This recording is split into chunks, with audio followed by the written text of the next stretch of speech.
जय श्री सीताराम, श्री राम, जय जय राम। श्री सद्गुरुदेव भगवान के चरणों में प्रणाम। गोस्वामी जी राम नाम की महिमा में आगे कहते हैं, नाम प्रभाव जान शिवनी को, कालकूट फल दीन अमी को। बरसा ऋतु रघुपति भगति, दर्शन साल सुदास। राम नाम बर बरन जुग, सावन भादव मास।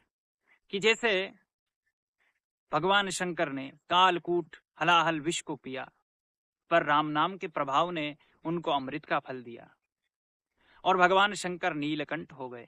रा कह के पिया और मां कह के उसे संपुटित करके कंठ में ही अवरुद्ध कर दिया। फिर गोस्वामी जी कहते हैं कि जैसे वर्षा ऋतु हो, धान खेत में लगी हो और सावन भादव के महीने बरस रहे हो, तो धान पकती है, उत्तम धान होती है, किसान निहाल हो जाता है। ऐसे ही रघुनाथ जी के चरणों में भक्ति हो, भक्त का भाव हो और सेवक शरणागति का भाव हो, लेकिन राम नाम का जाप न हो, तो भक्ति पकेगी नहीं, भक्ति उत्तम नहीं हो पाएगी, मन तुम्हारा निर्मल नहीं हो पाएगा, भाव तुम्हारा टिक नहीं पाएगा। जैसे वर्षा ऋतु में सावन भादव न बरसे तो फसल नहीं हो सकती, वैसे ही भक्ति मार्ग में अगर राम नाम का जाप नहीं है, अपने इष्ट के नाम का जाप नहीं है, तो भक्ति पक नहीं सकती। फिर आगे गोस्वामी जी स्मरण करते हुए कह रहे हैं राम नाम के लिए कि राम नाम के दो अक्षर सबके लिए सुलभ है, सुखद है, सरल है। सुमिरत सुखद, सुमिरत सुलभ सुखद सब काहू, लोक लाह परलोक निबाहु। कि ये स्मरण करने में सरल है, नाम लेने में, गाने में, कीर्तन करने में सरल है, जपने में सरल है, सबके लिए सुलभ है। इसमें जाति वर्ण व्यवस्था, पुरुष स्त्री का, बालक बूढ़े का कोई भेद नहीं है, चाहे जो ले सकता है। और लोकलाह परलोक निबाहु, इस लोक में निर्वाह करता है और परलोक में भी निर्वाह करता है।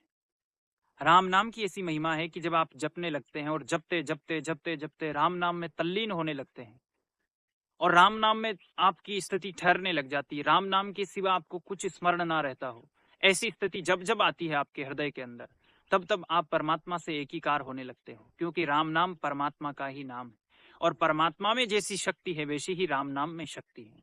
और जब राम नाम का जप आप करते हैं तो आपकी स्थिति परमात्मा में स्थित होने लगती है, और जब स्थित होने लगती है तो इस लोक के सारे कार्य और परलोक के सारे कार्य होने लगते हैं।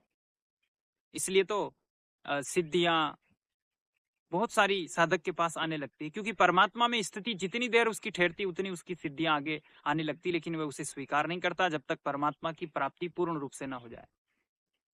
फिर आगे कहा गोस्वामी जी ने कि यह राम नाम के दो अक्षर मुझे राम लक्ष्मण के समान प्रिय हैं, और ये राम नाम के दो अक्षर ब्रह्म और जीव जैसे एक साथ रहते हैं, ऐसे ही ये राम नाम के अक्षर एक साथ रहते हैं। सही कहा, ब्रह्म और जीव एक ही साथ एक ही घर में रहते हैं।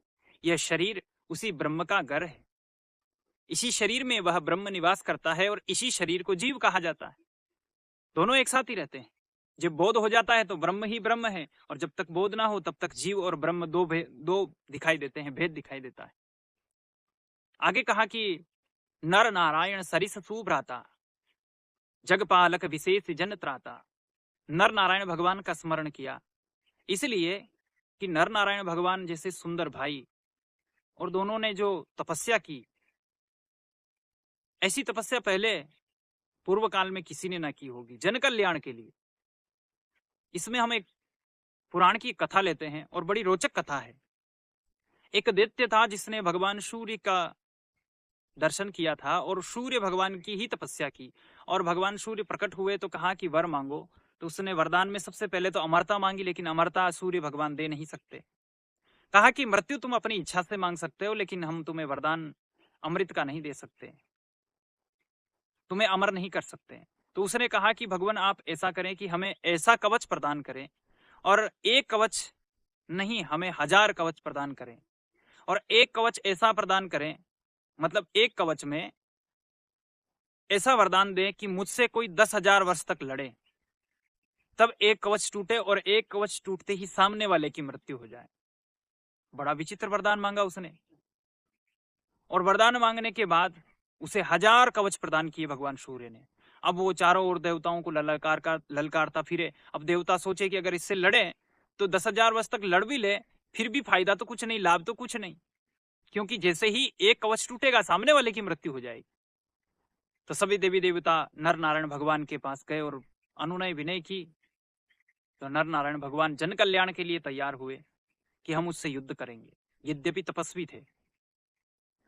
नारद जी ने उस दैत्य को कहा कि तुम्हारी भुजाओं में इतनी खुजली हो रही है, तुम्हें हम ऐसे 2 योद्धा बताते हैं जो तुम्हारी ये खुजली भी समाप्त कर देंगे और हो सकता तुम्हें भी समाप्त कर देंगे।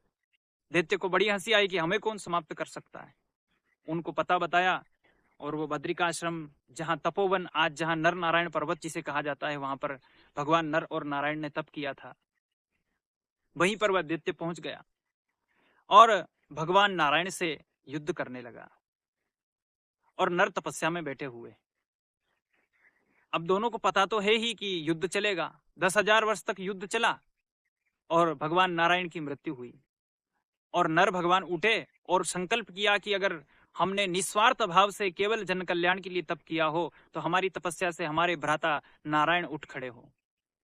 अपने तप का सारा जो तेज है वह अपने भाई को प्रदान करके उनको जीवित किया और भगवान नारायण फिर से नारायण तपस्या में लीन हो गए और नर उनसे 10,000 वर्ष तक युद्ध करने लगे। और जैसे ही 10,000 वर्ष हुए फिर दूसरा कवच टूटा और फिर उनकी मृत्यु हो गई। नारायण उठे और संकल्प किया 10,000 वर्ष की तपस्या का और अपने भाई नर को पुनः जीवित कर दिया। इस प्रकार युद्ध करते करते करते करते अब ये दोनों तो 10,000 वर्ष में बदल रहे थे, लेकिन दैत्य तो एक ही था।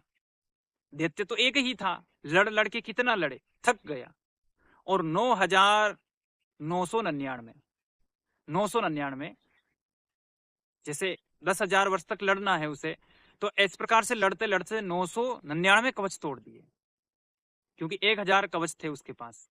तो 999 कवच तोड़ दिए और एक कवच बचा और वो दैत्य भागा। उसने सोचा कि जब 999 टूट गए तो ये भी टूट जाएगा, और भागा और सूर्य भगवान के तेज में समा गया। कथा कहती है पुराण की कि वही दैत्य अगले जन्म में कर्ण हुआ था और वही कवच कुंडल उसके पास था और इस रहस्य को भगवान कृष्ण जानते थे, क्योंकि भगवान कृष्ण और अर्जुन ही नर नारायण थे और इस अवतार में उन्होंने कृष्ण और अर्जुन का रूप धारण किया। और उनको पता था कि 10,000 वर्ष तक इस द्वापर युग में उससे कौन लड़ेगा, और लड़ेगा और सामने वाले की मृत्यु हो जाएगी। इससे अच्छा है कि उससे वो कवच ले लिए जाए। तो भगवान इंद्र गए और उन्होंने मांग लिया, उनको भिक्षा में मांग लिया। और दानवीर कर्ण कहलाए इसलिए क्योंकि उन्होंने अपने प्राणों की चिंता किए बिना जिस समय वो दान करते थे, जो मांगा वो सो दिया उनको।